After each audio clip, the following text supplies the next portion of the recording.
네, 안녕하세요. 586 전체주의 집단이 지배하고 있는 세상입니다. 이 와중에 우리 보수 공화 시민을 위한 기운나는 뉴스와 해설을 매일매일 전해드리고 있는 세뇌 탈출입니다. 오늘은 우크라이나 말씀을 좀 여쭈고자 합니다. 우크라이나가 세계에서 인구가 가장 빨리 축소되는 나라, 그 다음에 세계에서 가장 비옥한 땅을 어마무시하게 넓게 가지고 있음에도 불구하고 말하자면 국민소득이 4,000달러가 채 안 되는 그런 나라거든요. 4,000달러, 뭐 5,000달러 그 정도 수준도 안 돼요. 그래서 이게 굉장히 사회가 침체되어 있고 부패가 굉장히 크게 만연되어 있어서 저는 러시아가 침공했을 때 이게 제한적인 군사작전을 전격적으로 하면 푸틴이 일단 자기 목적을 첫 단계에선 달성할 거다, 그렇게 생각을 했었습니다. 그런데 지금 전개되는 상황을 보면 우크라이나 국민의 영웅적인 저항이 조직화될 것으로 보입니다. 그래서 한편으로는 마음이 참 슬프고요. 왜냐면 이게 이제 좀 장기화되면서 여러 사람이 죽을 겁니다. 다른 한편으로는 숭고한 그런 영웅적 행동이다. 그리고 이것을 통해서 우크라이나의 국민이 형성될 걸로 보인 가능성이 있다. 이런 말씀을 여쭈고자 합니다.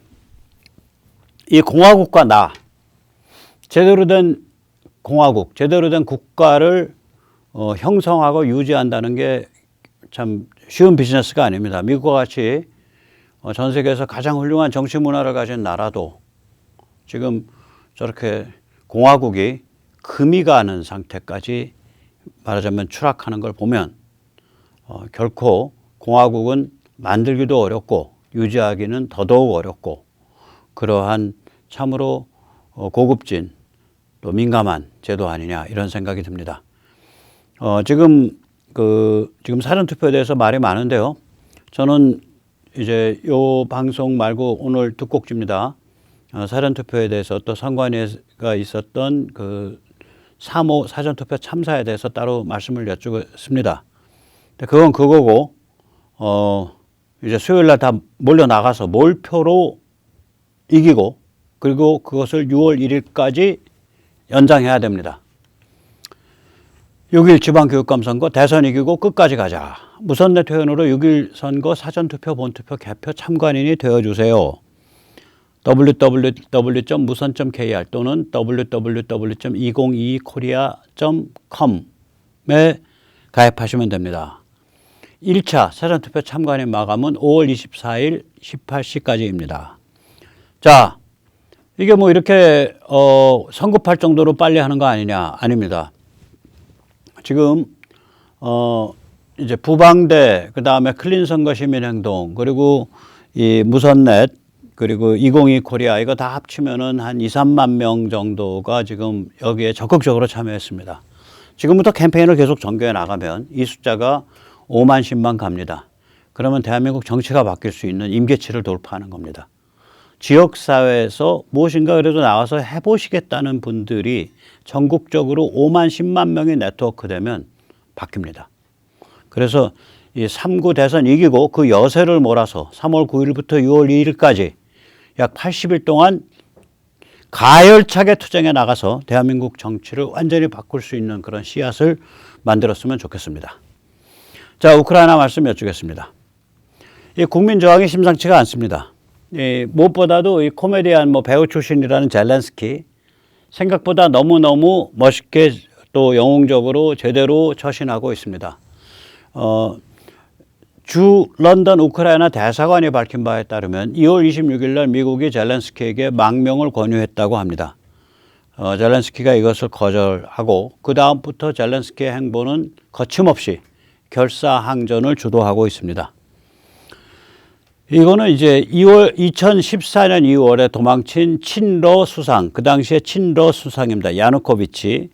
그때 이제 그 무렵에 마이단 혁명이 일어났거든요. 미국의 그러니까 맥케인 같은 네오콘과 또 미국의 그 글로벌리스트 민주당 대통령이었던 오바마가 바람을 많이 넣었죠. 그래서 마이단 혁명이 일어나서 친러 수상이 쫓겨나고, 그리고 그 이후로 우크라이나가 친서방으로 돌았습니다. 한 8년 전쯤에. 그리고 나서 이제 젤렌스키가 두 번째 대통령인데요. 웬만하면 도망갈 군번인데 이 사람이 나는 뭐 죽음을 두려워할 권리가 없다. 나는 타겟 1호고 내 가족은 타겟 2호다. 그러면서 이런 말을 했습니다. 싸움은 여기서 벌어지고 있다. 나는 탄약이 필요하다. 외국행 비행기표가 필요한 게 아니다. 그리고 이제 이 우크라이나 국민의 항전을 지금 리드하고 있습니다. 이러한 젤렌스키와 우크라이나 국민의 그 분위기에 대해서 마이클 카푸토 트럼프 보좌관 출신이고요. 우크라이나 사기극, 유크레인 호크스라는 책을 지은 사람입니다. 그 책은 작년에 출간이 됐는데요. 그 책의 핵심 내용은 뭐냐면 그 트럼프에 대한 2차 탄핵, 그 2차 탄핵이 우크라이나 젤렌스키 대통령한테 트럼프가 바이든 일가에 대한 부정부패를 엄격하게 수사, 기소하지 않으면 군사원조를 주지 않겠다라고 압력을 넣었다라고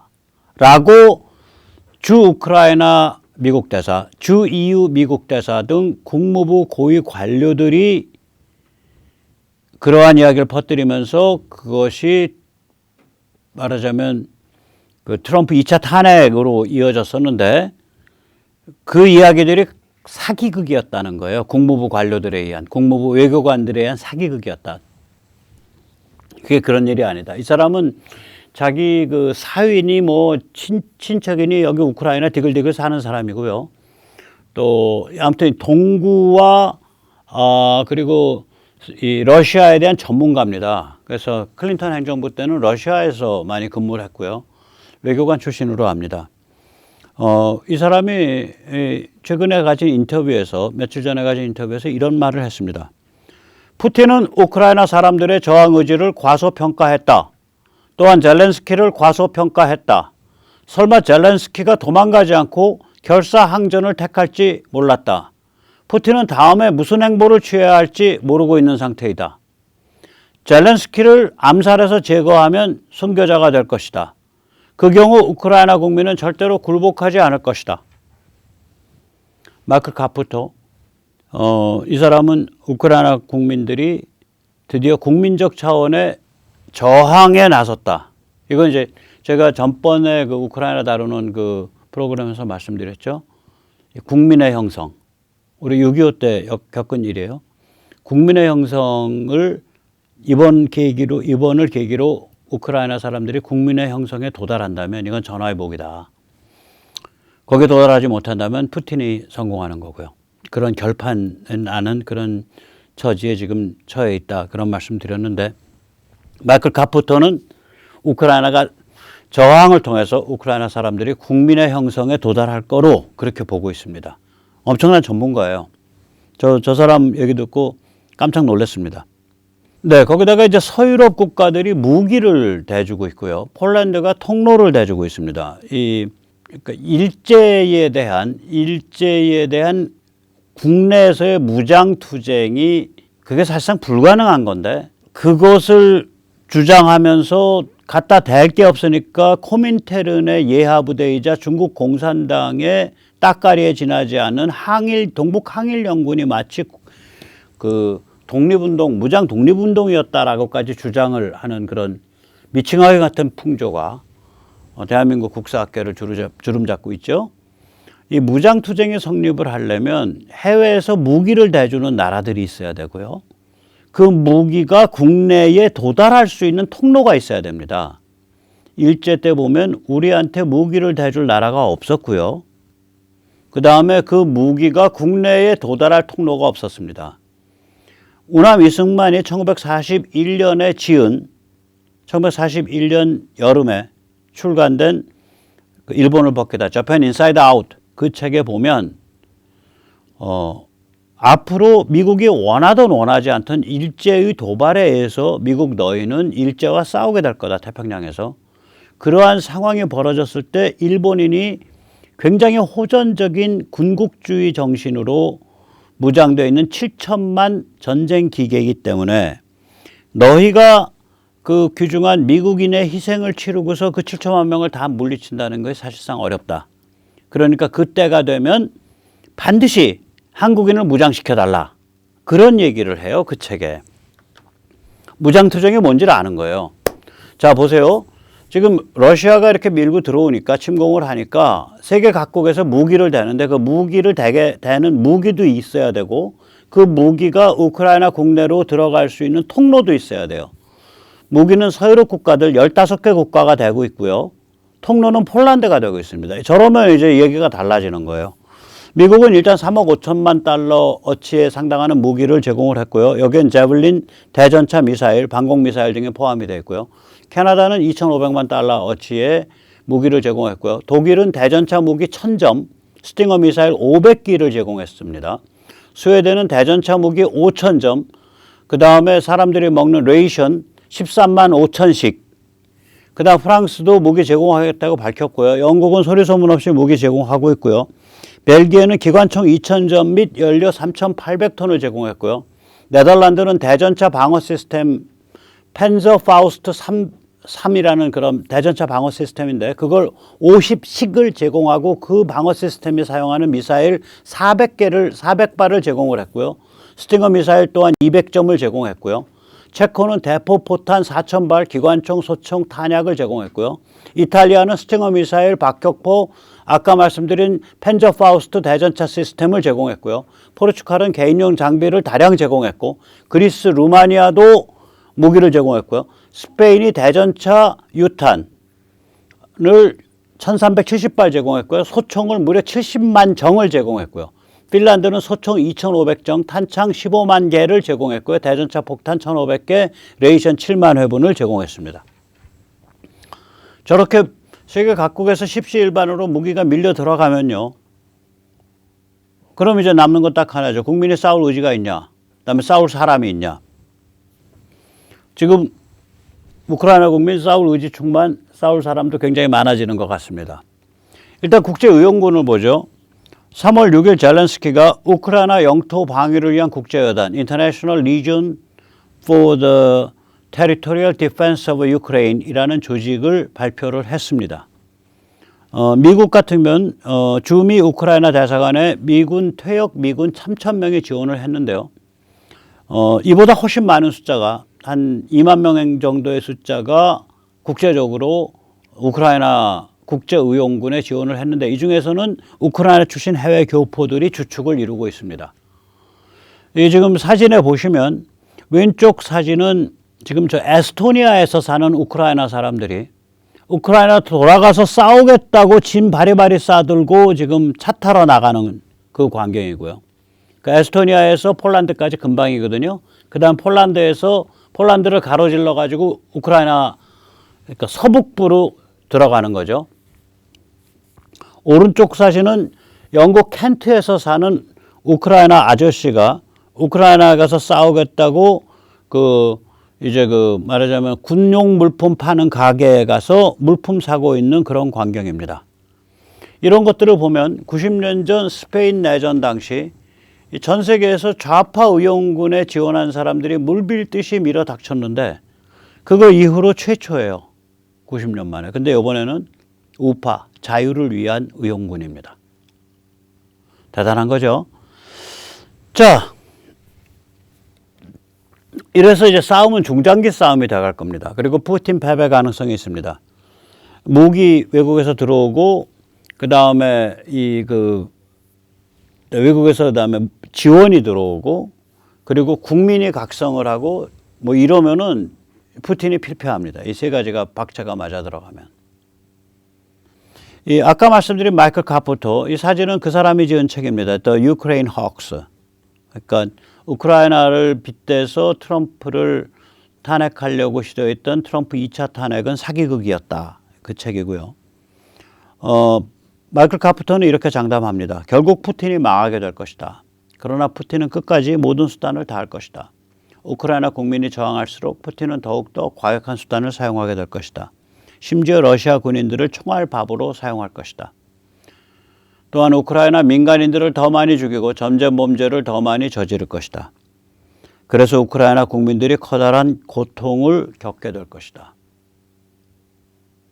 그러나 각성해서 저항하면 그렇게 해서 국민을 형성할 수 있으면, 공화국으로 진입할 수 있으면 그 피값을 치를 그 가치가 있습니다.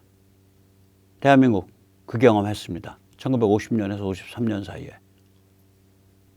그래서 그 대한민국의 경험을 두고 미국 CIA 보고서 1954년인가에 나온 보고서가 Baptism by Fire, 불길 속에 이루어진 세례, 축복 세례라고 그 보고서 제목을 썼습니다. 지금 우크라이나도 Baptism by Fire, 불길 속에 이루어지고 있는 축복 세례를 견뎌내 가고 있다고 생각이 듭니다.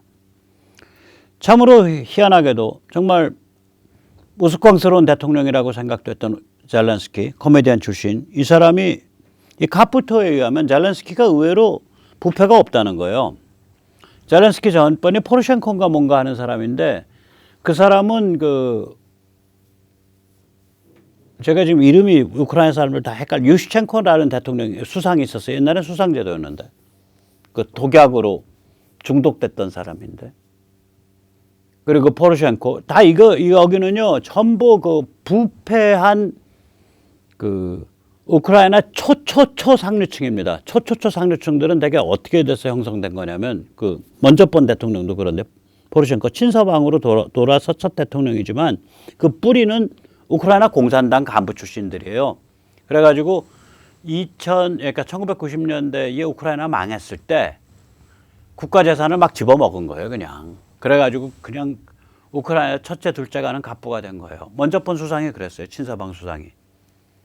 그러니까 우크라이나가 뭐라고 말할까? 아니 그 우크라이나의 땅이라는 건 미국의 대평원만큼이나 비옥한 땅이거든요. 우크라이나 흑토. 옛날에 소련 시절에 우크라이나에서 한번 풍년이 들면 소련이 그 해에 식량 걱정이 없다 그랬어요. 우크라이나가 약 60만 평방킬로미터, 70만 평방킬로미터, 대한민국의 6배 내지 7배가 되는데 그중에 경작지가 한 70% 돼요, 우크라이나가. 그리고 그 경작지가 우리는 표토층이 뭐 5cm 이렇잖아요. 30cm, 40cm, 1m라고 표토층이. 그러니까 막대기로 꾹 찍고서 그냥 씨앗 넣으면 확 자라는 거예요. 우크라이나 그런 데거든요.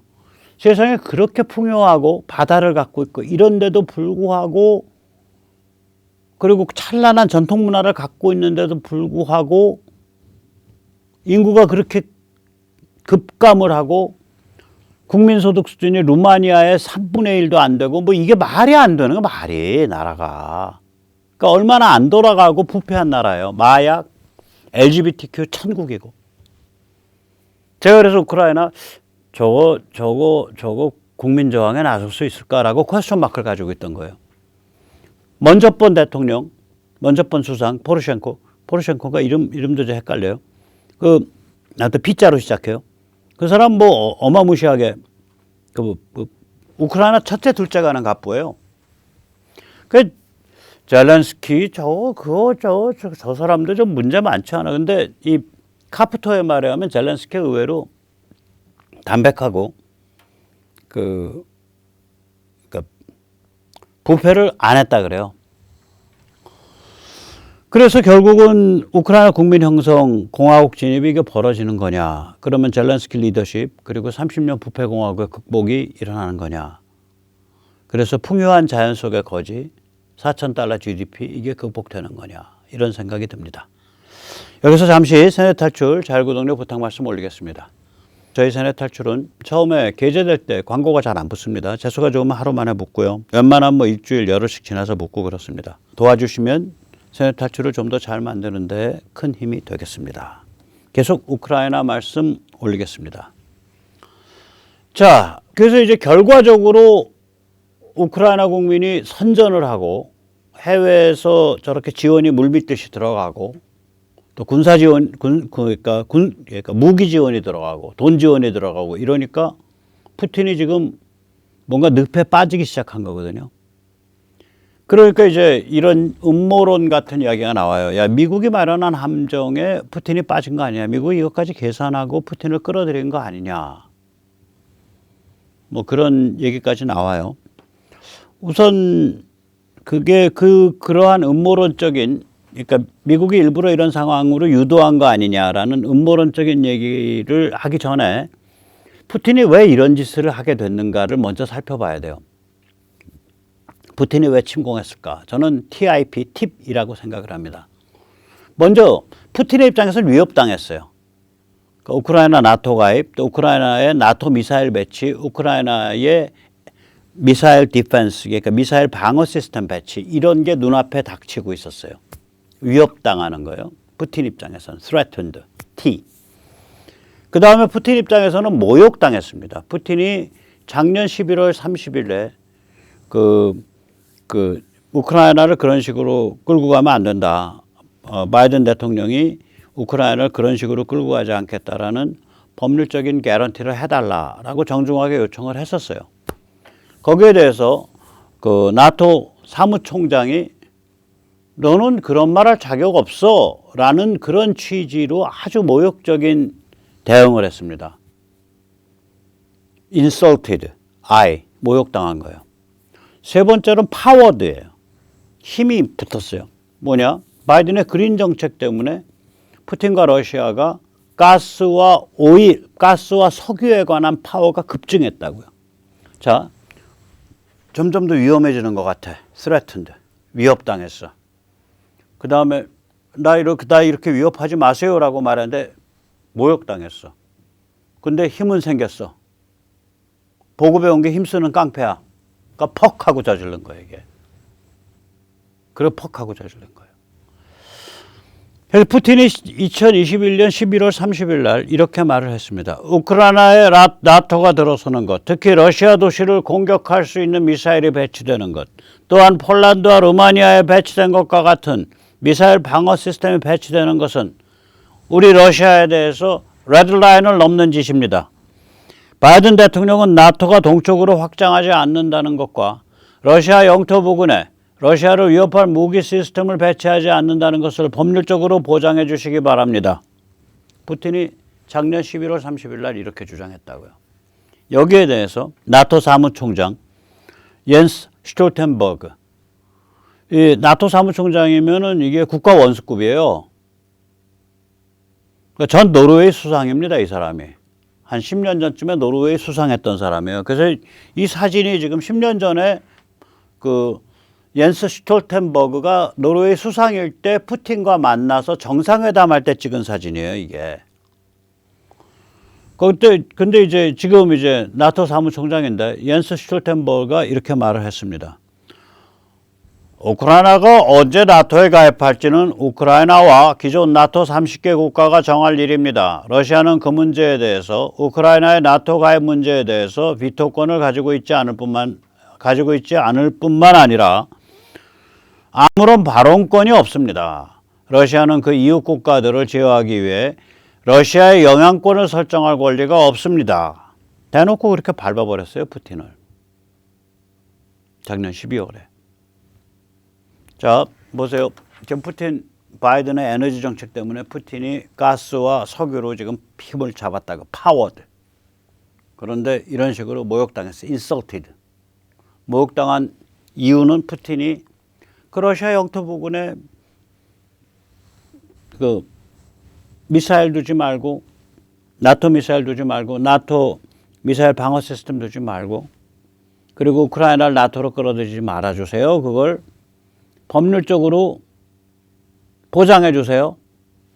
이렇게 말을 했더니 그렇게 위협감을 느끼고 threatened 말을 했더니 거기에 대해서 모욕당하고, 그런데 가스와 석유 때문에 힘은 붙었고, 그러니까 그냥 퍽 하고 이 깡패가 일을 저지른 거예요.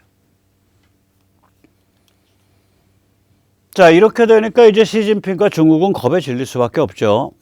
왜냐하면 러시아가 이게 보통 러시아가 아니라 일단 가스와 석유로 종무장한 자급 국가예요. 러시아는 사람 굶어 죽을 일이 없어요. 불 못 뗄 일이 없고, 거기다가 러시아 가스가 서유럽에 들어간다고요. 그러니까 서유럽과 동유럽을 인질로 잡고 있는 국가예요. 그럼에도 불구하고 저런 일이 발생을 하고, 인질 중에 인질이라고 생각되는 저기 어디야, 폴란드라든지 독일까지 나서가지고 우크라이나를 돕고, 파병은 안 하지만 이런 일을 당하고 나니까 러시아가 그런 일을 당하는 걸 보고 중국이 무슨 생각 들겠어요? 중국은 자급 국가가 아니죠. 에너지 밖에서 들어와요. 식량 밖에서 들어와요. 원료 밖에서 들어와요. 부품 밖에서 들어와요. 만들어 놓은 물건 밖으로 팔아요. 즉 실존 전체를 세계 시장에 의존하고 있는 거예요. 중국은. 중국은 도발했다면 그걸로 가는 거죠. 이걸 눈으로 똑똑히 보는 거예요. 러시아가 휘청거리는 걸 보면서 거기다가 중국이 도발하게 되면 이게 서태평양에서 도발을 하는 건데 여기가 군사력이 이쪽 미국과 그 동맹의 군사력이 어마무시하게 집중되어 있잖아요. 세계 최대 해외 미군 기지는 평택입니다. 험프리. 세계 최대 해외 공군기지는 오키나와입니다. 세계 최강의 국민저항기지는 타이완이에요. 타이완 침공하게 되면 한 7, 800만이 무장하고 튀어나올 거예요. 저기 타이완이 국방의무 지고 있거든요. 7, 800만 무장하고 튀어나와요. 타이완. 우리도 마찬가지죠. 우리는 예비군은 한 300만 될 텐데 뭐 저도 총 들고 동네는 지키겠다고 나갈 거예요. 최소한. 서울 정도 바운더리는. 그럼 저희 세대까지 만약에 예비군 뭐 동원 예비군 35세 끝나지만 저희 세대까지 뭐 60 지금 한 5세까지 만약에 올라온다.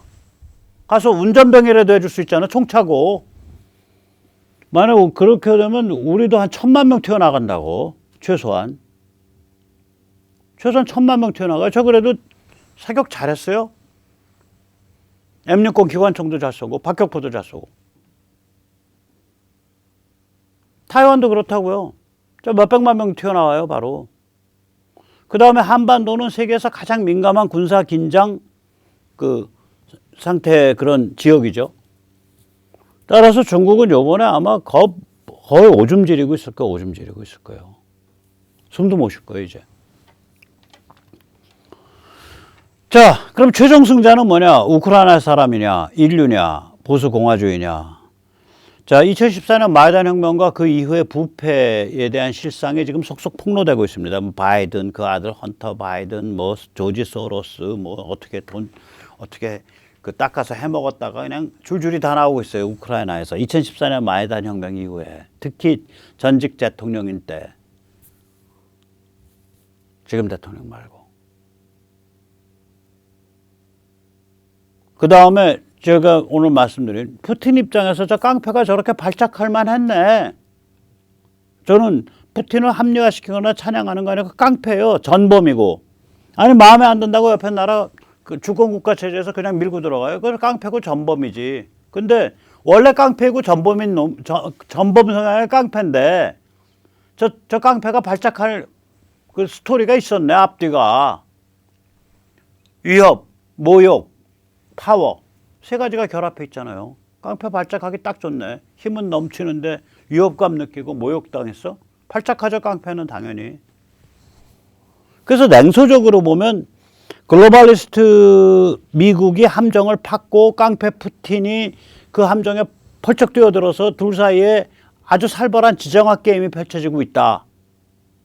그리고 이 살벌한 지정학 게임 속에서 그 선량한 우크라이나 사람들만 죽어나가고 있다. 라는 음모론이 상당한 설득력이 있어요. 냉소적으로 보면. 그러나 세상에 공짜가 없는 거예요. 우크라이나 사람들이 이 위기를 극복을 하면, 그래서 이 지정학적 게임의 평정자가 돼버리면, 그래서 우크라이나 사람들이 국민이 형성되고 우크라이나가 공화국으로 진입을 한다면 우크라이나 사람들 대단히 그 위대한 전화위복적인 승리를 거두는 거예요. 우크라이나 사람들이 그걸 못 해내가지고 지더라도 글로벌리스트는 황혼입니다. 제가 이거가 처음에 터지자마자 글로벌리스트 그 세계 질서의 공식 사망 선언이라고 얘기를 했잖아요. 저게 왜 그러냐면 저런 일이 그 공화국, 보수 공화주의, 국가와 나 이런 화두를 모든 사람한테 던지는 거예요. 서유럽 사람들, 동유럽 사람들, 한국인, 일본인, 타이완인 모든 사람에게 던지는 거예요.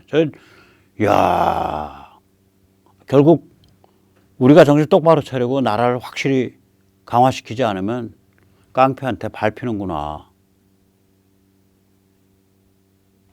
깡패한테 밟히는 수가 있구나. 깡패한테 밟힐 때 미국 말만 번들을 해야지 그 힘써서 도와주기는 어렵겠구나. 다른 나라들도.